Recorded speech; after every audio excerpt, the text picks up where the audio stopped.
आगे बढ़ते रहो। लाइफ में जब भी प्रॉब्लम आए तो एक बात हमेशा याद रखना, ऐसा जीवन में कोई इंसान नहीं है जिसके ऊपर मुसीबत ना आती हो, जिसका टफ टाइम ना आता हो, जिसकी बेइज्जती समाज दुनिया में, समाज में, परिवार में ना होती हो। सब एक जैसे हैं, सबकी लड़ाइयां अलग अलग हैं। आपको दिखता होगा कि इनको कोई दिक्कत नहीं है, ये बहुत अच्छी जिंदगी जी रहे हैं, बेटा कोई ऐसा नहीं है। अंबानी के बेटे को भी देखो हेल्थ प्रॉब्लम्स है ना, पैसे से भी वो हेल्थ प्रॉब्लम नहीं ठीक हो पाई ना।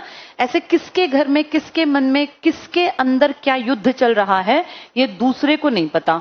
यहाँ सबकी लाइफ में प्रॉब्लम्स हैं, किसी को फाइनेंशियल है, किसी को इमोशनल है, किसी को सामाजिक कोई दिक्कत है, भाई समाज में एक छवि नहीं है, या समाज में पिताजी ने कुछ या माँ ने कुछ ऐसा काम नहीं किया कि एक अच्छी छवि बन पाई, किसी के घर में पैसे नहीं है, कोई बीमारी बहुत ज्यादा। तो ये नहीं पता, हर इंसान के साथ प्रॉब्लम है। समझदार कौन? जो उन प्रॉब्लम्स को डील करते करते भी अपनी पर्सनालिटी को खराब ना होने दे।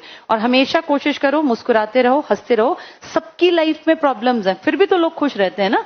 हर कोई इंसान तो नहीं ऐसे रोतड़ा सा चेहरा बनाए रखता। तो ये सोचना है कि खुश रहेंगे, ईमानदारी से मेहनत करेंगे, तुम्हारी एज में भगवान 5% मदद करेंगे, 95% तुम खुद अपना काम करोगे।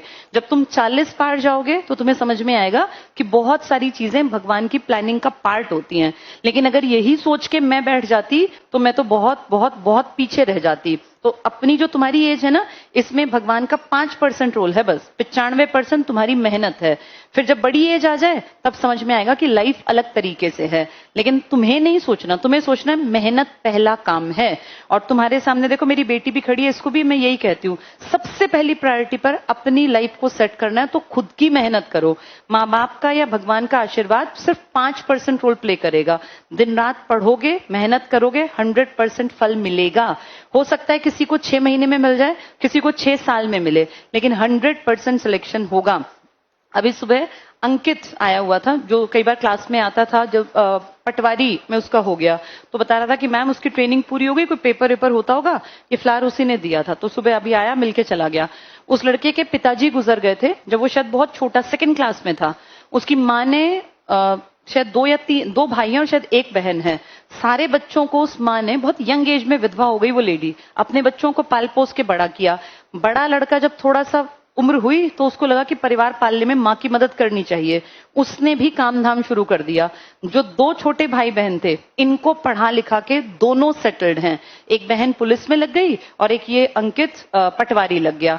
तो 2 बच्चों की लाइफ सेट हो गई, कम से कम चारों की जिंदगी अपने आप आगे आराम से चल पड़ेगी ना। तो यही तुम्हें बता रही हूं, हर किसी की जिंदगी में प्रॉब्लम है। क्या अंकित ने प्रॉब्लम नहीं देखी, लेकिन पढ़ता रहा, पढ़ता रहा, पढ़ता रहा। कई बार तो हमें लगता था कि पागल ना हो जाए, इतना पढ़ता था। लेकिन पढ़ते पढ़ते पढ़ते आज वो कह रहा था, मैम अपने डिपार्टमेंट में सबसे यंग हूं मैं। घरौंडा में उसकी ज्वाइनिंग हो गई है फाइनल, और कह रहा था वहां सब 35-40 साल की उम्र के लोग हैं और ये है 24 साल का। 24 साल की उम्र में पटवारी लग गया, और वो तो ट्रेनिंग पूरी हो गई, अदरवाइज तो 22 साढ़े 22 साल में इसका हो गया था कि मेरा सिलेक्शन हो गया। तो वही एग्जाम्पल दे रही हूँ कि सबकी जिंदगी में दुख है, किसी को पिता का, किसी को माँ का, किसी को अनाथ होने का, किसी को पैसों का, शरीर का, बीमारी का। लेकिन इन सबसे लड़के जूझ के आगे बढ़ना है, और यही लाइफ है। जो खुश रहेंगे, ईमानदारी से काम करेंगे, 100% ईश्वर किस्मत उनका साथ देंगे। तो बहुत बहुत बहुत सारा आशीर्वाद, पढ़ते रहो, आगे बढ़ते रहो। ऑल द बेस्ट बेटा।